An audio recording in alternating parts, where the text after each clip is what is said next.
Bonjour, good morning, moi. Guten Tag. Guten Tag. Welcome to Championship Chatter here on Pitch Football. My name is Jonny. And I'm Jonno. And we're going to go through this week's madness in the Championship. A fun-filled week. A fun-filled week of absolute craziness. It's always crazy in this division. You never know what you're going to get, do you? No, that's why we love it. It's like a box of chocolates. As long as it's not Rebels. I keep getting that coffee one. Oh, quality street. Which team in Championship's the coffee one? Coventry. I thought it was. Since Derby's not in there now. Or Forest. The Coventry are the new Derby, so well done for that. Let's get straight into it. Sheffield United are top of the league, because of course we are, because we are top of the league. Say we are top of the league. Never going to get old until we're fifth. We didn't think we'd be singing it this week. Did you fuck? Let's get straight into it. 4-0 win against Reading, and we didn't even get out of third gear. First v second. First v second. Would have thought that. Reading versus Sheffield United, top of the table clash. I don't see Reading there again. Definitely not in that performance anyway. No, we made them look very ordinary. It just must have been shit when they beat you. If Reading have beat you this season, they probably beat you at their ground. Now we've said this. We do know these things. We do say these things tongue in cheek. We're not genuinely arrogant. We're not Derby or Forest or Coventry. But we said these things tongue in cheek, but Reading were bad. And some of their fans genuinely thought they should have got a draw from What? Yeah, have you not read Roy's view? No, I watched. There's a guy in the Sheffield United fan community who gets all the away fan comments on Twitter, and some genuinely think they should have got a point from a 4-0 loss where they didn't even turn up. Moving on. Speechless. Norwich go second. 2-1 win away at Birmingham City. Always a tough place to go. Were we wrong about Dean Smith? Nope. I'm standing by my guns. He's a shit manager. He's terrible. It's just that Norwich have got some decent players that make him look better than what he is. Was it cost Brum a bad? Or Norwich finally woken up? They have woken up. You think? It's not just the Brum game, is it? They've had a couple of good, decent results now, especially against Sunderland. I thought they were under Kosh quite most of that match, but to score late on like that, fair play to him. But when you look at the teams that Norwich are beating, is it not just a case of a team of their stature? Not their stature, that's fucking arrogant. A team with their type of players. These are winnable games, but they're losing other winnable games. So it's a case of, I know it's early in the season, but that's why they're going from bottom to top. Yeah, but they started badly. They're just to life back in Championship. Yeah. I think it's mid-table form. I know they're second at minute, but I do think that they're showing mid-table qualities. I think every club can at the moment.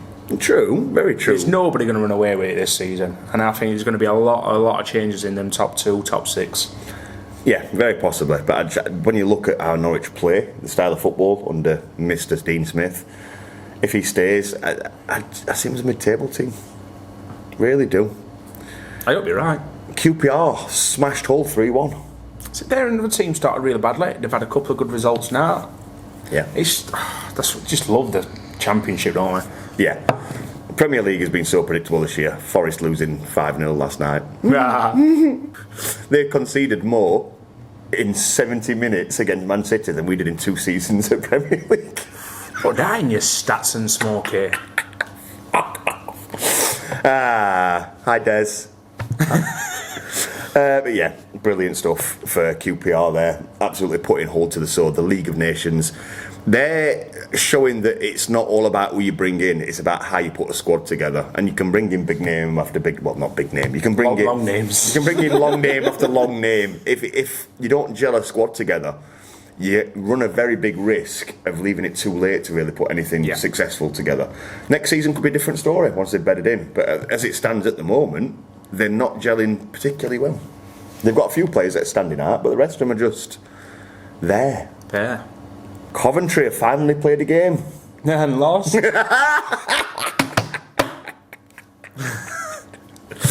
No, Coventry, best team in the world in their own heads. I can't wait to see them get relegated. 1 point at bottom of the league. Everybody have already got 2 games in hand, but you've got to win them. So beautiful. So beautiful. People might wonder why I've got such a thing against Coventry City. All the way up to... They absolutely smashed us at their place last season. Absolutely ramrodded us. Made us look ordinary, made us look terrible. But the way their fans were, where they were in the league, were they like mid-table? They were going off and like acting as though they were the best team in the world, and as though they were never struggling, and as though they were never begging for other fans to support them. Another issue I've got with them: played them at their ground in League One, and they invaded pitch, and then kicking off at our fans for being unhappy that they were delaying it. Yeah. We were 1-0 up, and they were like, killing our momentum. So when Sharpie came straight back out and scored, and they were all booing and throwing shit at him, and United fans are awful. So that's why we started chanting "Cease to win," and that really wound up. But there's just an arrogance about commentary I don't like, and it's a massive pleasure to watch them struggle. It really is. I wish Simon Moore had moved clubs. Yes, that's the only little bit that's grasping you to fully not hate him. Oh no, I definitely hate them. I just love Simon Moore. Like a lot. Brilliant keeper, deserves a better club. Deserves somewhere where he's actually going to have a ground to play in a year's time. Alex Neil has gone. Oh, a few people's to faces there. Stoke. Just gone. Why? But why though? No idea. Why though? Why? Comments below. I just Explain. don't know why. It's just like, why would you leave Sunderland to go to a very average Stoke side that's been floating about Championship now for quite a few years, quite unspoken of? Hear me out. As he thought, I've started really well with Sunderland, with no real expectation. Started really well. Leave on a high before it goes wrong. Maybe that's in his head. Leave on a high from Sunderland. He's got them to where they are now. Leave on a high. Even if he struggled this season, he's still done well from getting him. Of course he has. Promoted. It's just. I mean, that's going to be the only excuse I can think of is leave on a high before it starts to go wrong. Leave as Judas bastard. Yeah, Judas bastard. But I just think that can be the only real explanation to it, because otherwise, why? Why? Why? Why? Tony Mowbray. Why? Why? Oh dear. We said this league were absolutely off its tits, and this is why. Tony Mowbray. Where's thinking in that? It did all right at Blackburn. He did. Yeah. He's not going to take him any further. I just don't get it. I don't understand it. You bring in Tony Mowbray if you need to survive relegation. Yeah, the Sam Allardyce of the Championship. Yes. Just why? Premier League's got phone Big Sam. We've got phone Little Tony. Phone Little Tone. It's like Pete Waterman off fucking Mowbray. Save from relegation. Fight for relegation. Let's just go round fans. Hi, it's Dan from Rovers Chat. I'm just going to discuss Rovers, the midweek result and transfer happenings. So Rovers went to Blackpool on Wednesday, obviously Lancashire derby, plenty of them this season, and we come away as 1-0 winners. Much needed after 3 defeats in a row, without a goal as well, conceding 7 goals, so really needed it. And to be fair, I think they were good value. I know Blackpool fans might argue they should have had a penalty, but I feel that Rovers we did what we kind of did in the first few games. We held out strong. We really just let the ball play itself almost. We kind of, rather than forcing anything, we just played with the ball and kept going. And, Diaz scores, who obviously the deadline's just done, and we've kept him, so that's massive news for Blackburn Rovers. A few signed as well. George Hayes signed from Leicester on loan. Clinton Moore signed, former Chelsea Academy product, so we'll see how he does. Just really excited for the season now. I think 4 wins out of 7 games. Got the transfer business done. We've kept Ben Brewers and Diaz, which everyone's happy with. I think it's been a pleasure. It's been a really good window, but thanks for having us on. Hi guys, Jordan here from Turfcast Podcast, Burnley Podcast on YouTube channel. Just giving my thoughts on a few bits. So I thought we did very, very well in midweek. Very good performance against a Millwall side that, to be honest, didn't really offer much going forward. I thought they were alright defensively, and that was my only issue really in the first half. I thought I was getting a little bit worried that we wouldn't break them down, but we were patient. And we did pretty well, to be honest, so I'm pretty happy with that. In terms of the transfer window, can't complain. I'd say it's about an 8.5 out of 10. There's a few Burnley fans saying it's a 10 out of 10, but a lot of the signings have been loans. We've tried to get a few bigger targets in, like Callum O'Hare and the Swansea striker over Farmy. I hope I pronounced that wrong. But we failed on both of them. So we brought in some good players though. Teller on loan from Southampton, Taylor Harewood Bellis on loan from Man City, Martson on loan as a pattern here from Chelsea.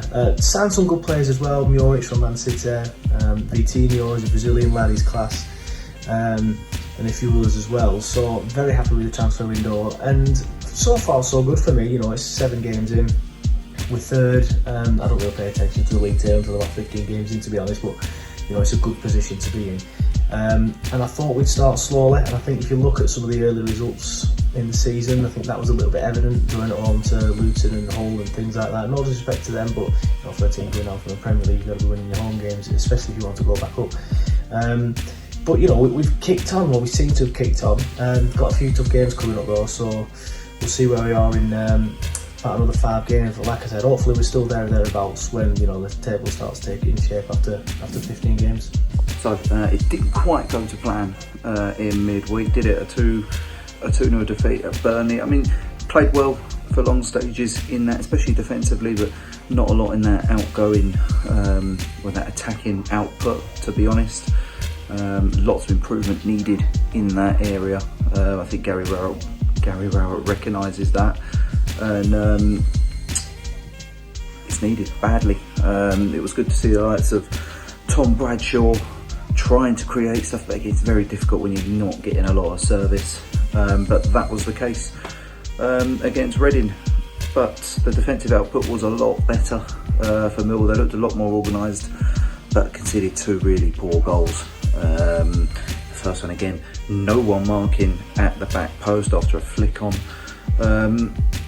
And then the second one's two defenders around it. They should pick it up first, but they don't, which is disappointing and harsh on the goalkeeper. I think he's probably made a decent save in the first instance, probably could parry it out a bit further.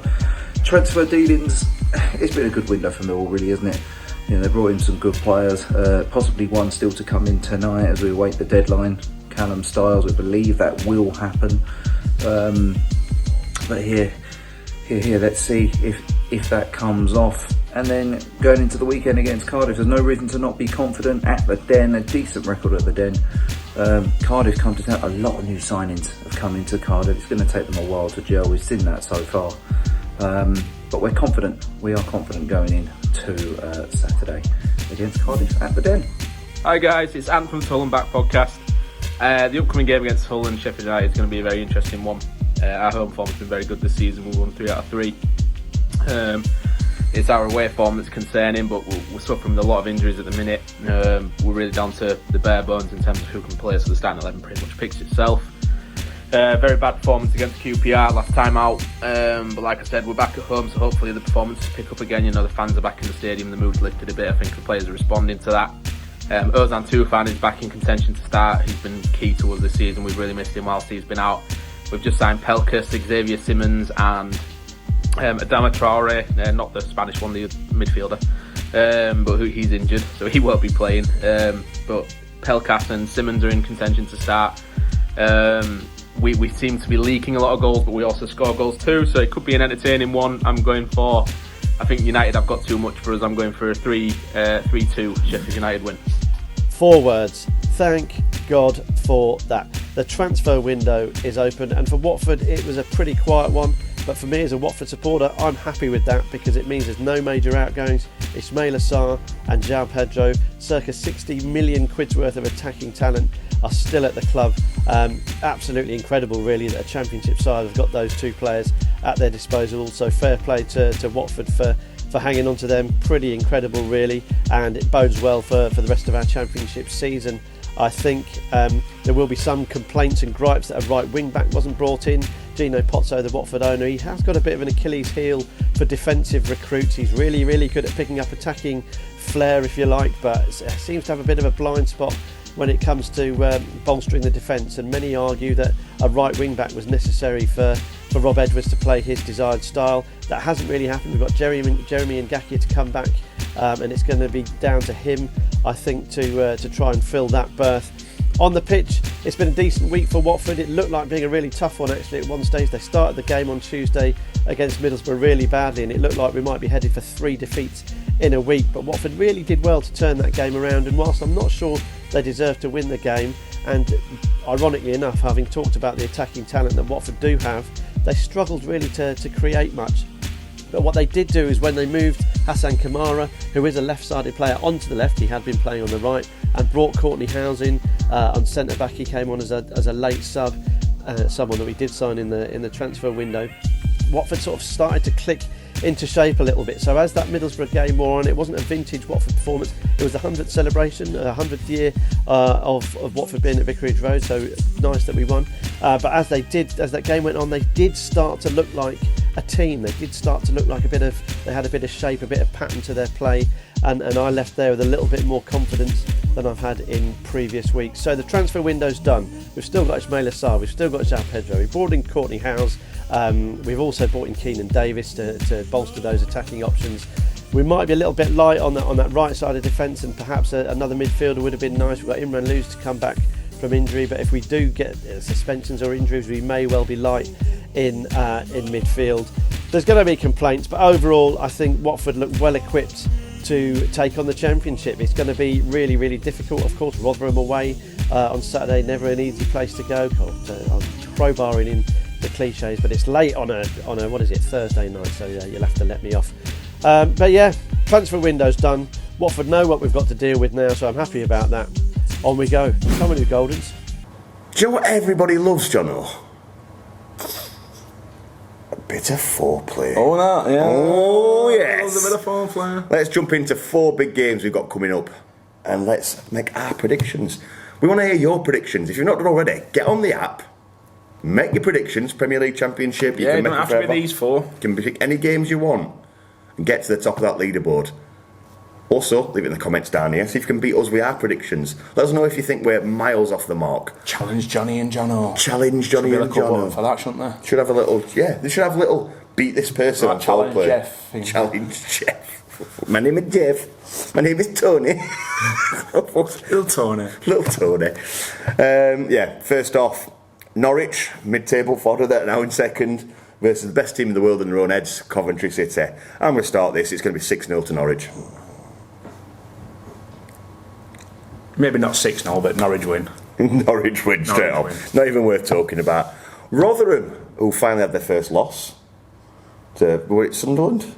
Yes, not unbeaten anymore, are we? Yeah. Fellow promoted team in Our Sunderland. little neighbours, a bit quiet this week. I forget they're there. But no, Rotherham at home against Watford. On paper, it should be a whitewash, but I don't know, Now, Rotherham's own form will keep them up this season. Yeah, definitely. I'll start with a draw for this one. Yeah, I mean, we take piss out of Rotherham because they're his neighbours, but I'm not going to say I like them. I have a soft spot for him. I don't. I think I can't believe I'm saying it. I've got it for Barnsley. Maybe. Yeah. I think we have for all local teams because they all hate Wednesday more than they hate us. But Rotherham, they get bigger when we play them, so I don't have a soft spot. Why not? But I don't really care. I do think they play well at home. I do think they've got it in them to stay up this season. And like you said, it will be that home form that does it. I'm going to pick a slender Rotherham win. Ooh. 1-0 win. Reading versus Alex Neil's fucking Stoke. For fuck's sake. Stoke will be very, very poor this season, aren't they? It's going to take them big change around. And I don't think Alex Neil's going to do any better. Why? Why? Reading, we've just seen them play. We absolutely battered them. Were we that good or were they that bad? I think they will find out at this match. Yeah, that's exactly it. This is the game we'll find out. I am going for a Reading win. Oh yeah? I'm going for a draw. Alex Neil will open his Stoke camp with a draw. He'll play not to lose. Yeah. He'll play not to lose the game. He don't want to lose his first game in charge. I'm going to go for draw. Our last selection for this week, it is Huddersfield versus Blackpool. Huddersfield Town, team that had a really good season last season. Blackpool, I think they were bottom top last season. Firmly in Norwich's position in mid-table this season. It's a tough one to call out. Yeah, it is. On paper, you'd think all logic should dictate that it's an Huddersfield win. But you look at this game, Blackpool, they'll be happy with mid-table. Of course they will. They just want stability at the club, don't they? That's what they're after more than anything, is stability, and build from that stability. Huddersfield, they were very confident at the beginning of the season. They thought they were on something special. I thought they could do well again until the manager decided, you know what, I'm fucking off back to Benidorm. Benidorm, Huddersfield. Yeah. Which one do you want to go to? Huddersfield. But no, I just believe that Huddersfield are in a bit of a rut. And this is a game where they'll need to pull the finger out. 'Cause if they lose this game... I think they're still mourning, aren't they? Yeah. If they lose this game, though, it goes from being, it's just early season blues and adjustments. Can't beat a team like... No disrespect to Blackpool. If they can't beat a team like Blackpool at home, they are going to start panicking. Yeah, of course they are. And this is going to be the game that really settles in that panic. All that being said, I see this one being a draw. I'm going for a Huddersfield win. Huddersfield win. Confident that they can turn it around. No, maybe not turn it around. I don't think it's going to be a sparkling performance. They ain't going to beat them easy. Well, they didn't get to top of the league on sparkling performance, did they? No, they didn't. No, but they grinded out results, and I think they'll grind out a result against Blackpool. That's been us. That's been us done this week. Very brief one. Obviously, the transfer window's going on. Follow Pitch Football, Pitch Sports, and you'll see all the fan opinions regarding what's happened on transfer deadline day. I've been Jonny. I've been Jonno. And here's to another week of crazy Championship football. I should be like you, Mel.